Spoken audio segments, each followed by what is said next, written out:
شهر همش از تو یادگاره، توی این کوچه تاریک منو تنها نمیذاره. یاد حرفای قشنگت که تو قلبم لونه میکرد، یاد دلتنگی چشمات که منو بهونه میکرد. میزنه آتیش به جونم، پس کجای مهربونم؟ آخه من ترانه هامو واسه یکی پس بخونم. دل من هوا تو کرده، آخ کجای نازنینم؟ کاشکی بودی و میدیدی بی تو من تنها ترینم.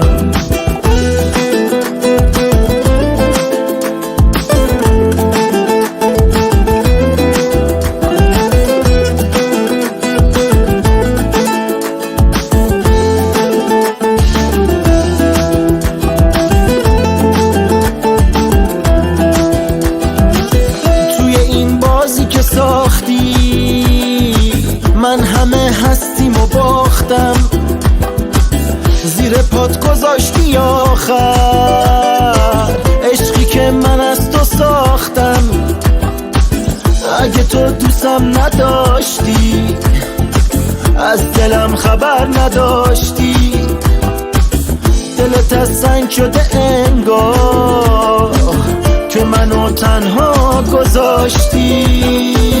میزنه آتیش به جونم، پس کجای مهربونم؟ آخه من ترانه هامو واسه یکی پس بخونم. دل من هوا تو کرده، آخ کجای نازنینم؟ کاشکی بودی و میدیدی بی تو من تنها ترینم.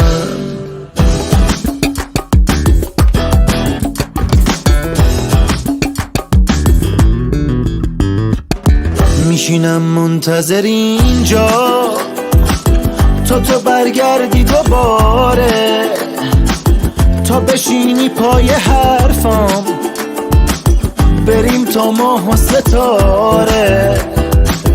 میدونم میای یه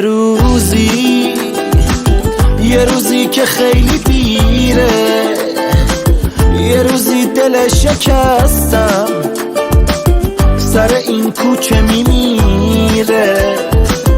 میزنه آتیش به جونم، پس کجای مهربونم؟ آخه من ترانه هامو واسه یکی پس بخونم.